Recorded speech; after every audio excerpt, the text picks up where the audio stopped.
Very little is happening in that building right now as we hit the 7th day of a federal government shutdown.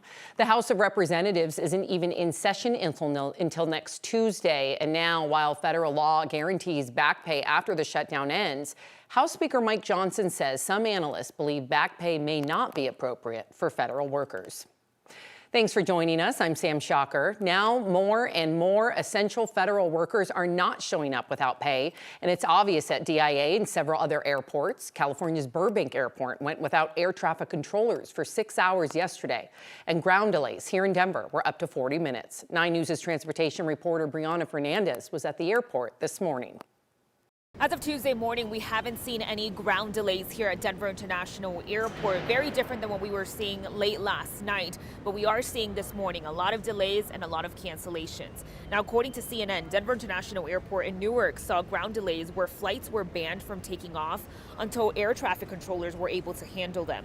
During the last government shutdown back in 2018, which lasted around 35 days, air traffic controllers worked without pay. Some even started calling in sick. Before this current shutdown, both TSA and the FAA were already facing staffing shortages. They were down around 3,000 air traffic controllers nationwide. Controllers are considered essential workers, which means they have to keep showing up for work despite them not receiving a paycheck. Transportation Secretary Sean Duffy says that's adding stress to already a stressful job. We're tracking sick calls, sick leave, and have we had a slight tick up in sick calls? Yes. And then you'll see delays that come from that, right? Because again, our priority, I want to see your flight not be delayed. I don't want you canceled, but our priorities are safety. And so if we have additional sick calls, we will reduce the flow consistent with a rate that's safe for the American people. Now, as the government shutdown continues, expect delays as well as cancellations, not only here at Denver International Airport, but airports across the country. For now, I'm at DIA, Brianna Fernandez for 9 News. President Trump has made a new threat against major American cities, saying he would consider invoking a more than 200-year-old law called the Insurrection Act. Using that, he would deploy the military into cities like Portland, Oregon, and Chicago, even if the courts block his deployment of National Guard troops there. The U.S. Attorney General's office is accused of providing a legal rationale to the deployment of troops. Senators peppered the Attorney General, Pam Bondi, with questions about that subject and others this morning. Our federal surges in Washington, D.C. and Memphis are a perfect example of how the Department of Justice should operate. We created strong partnerships with local leadership, working hand in hand with both cities to send resources where they were needed most. Bondi was also asked about the prosecution, despite alleged insufficient evidence, of former FBI Director James Comey, who President Trump considers a political enemy.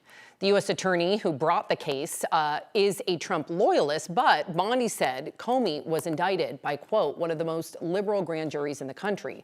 Comey is accused of lying to Congress in 2020 about authorizing leaks while he was FBI director. The Supreme Court has now heard arguments on a Colorado law that bans so-called conversion therapy for young people who question their sexual orientations or gender identities. But NBC News reports the justices seem skeptical of state bans. Colorado law bans mental health care providers from trying to change a child's sexual orientation or gender identity through counseling. The U.S. Supreme Court justices heard the arguments after a Colorado Springs therapist sued, saying it infringes on her First Amendment rights. The court isn't expected to issue a ruling for months. Well, the gloom stuck around this morning, but good news, we are expecting a sunnier afternoon, so let's take a look. I know that there was fog and clouds this morning.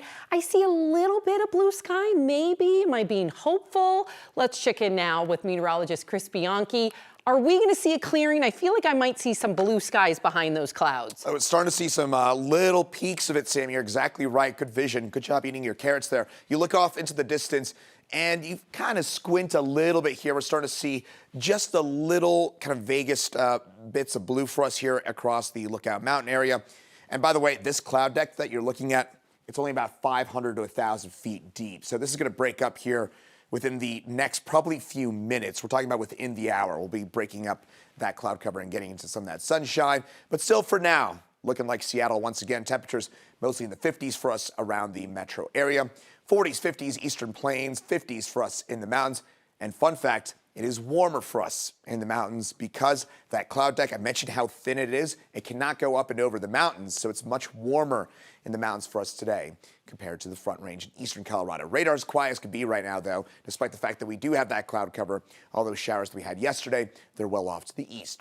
That forecast we had over the next few hours, temperatures will get up into the 60s. We'll break out into some sunshine and our last 6:30 sunset of the calendar year. But temperatures today top out in the low 60s for us under cloudy skies. They'll break up within the next hour or two. But when's our next chance for rain? I'll tell you about that coming up in my full forecast.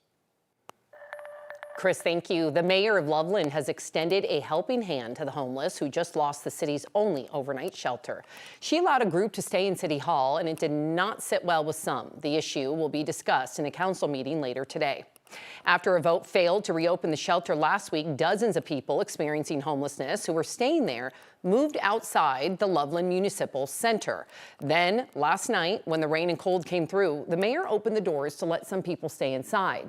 Some city council members, even those who have voted to reopen the shelter, say the mayor made a mistake.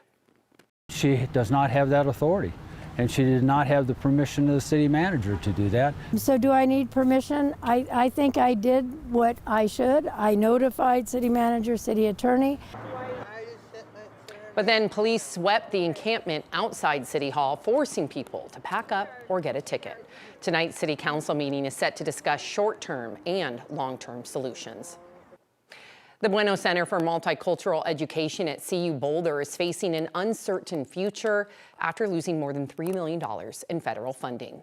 The center received notice last month that 2 federal grants would be discontinued. The loss of funds impacts the College Assistance Migrant Program and a master's degree program for rural educators. That affects approximately 700 students and teachers.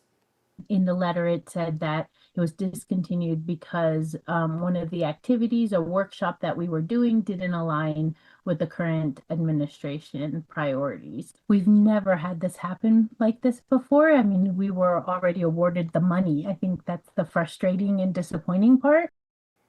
CU Boulder has provided bridge funding through June, but the center is still searching for long-term solutions to continue serving first-generation college students and rural educators. This Saturday, the Colorado Buffaloes will try to turn the tide and get a win when Iowa State comes to Boulder. There will be extra security, including undercover officers who will be among the fans in the stands. The change comes a week after CU Boulder was hit with a fine over students yelling offensive chants at BYU players and fans. Those officers will be there to ensure nothing like that happens again. However, students we heard from call it excessive, saying everything from not many people could hear the chanting to it was worse last year.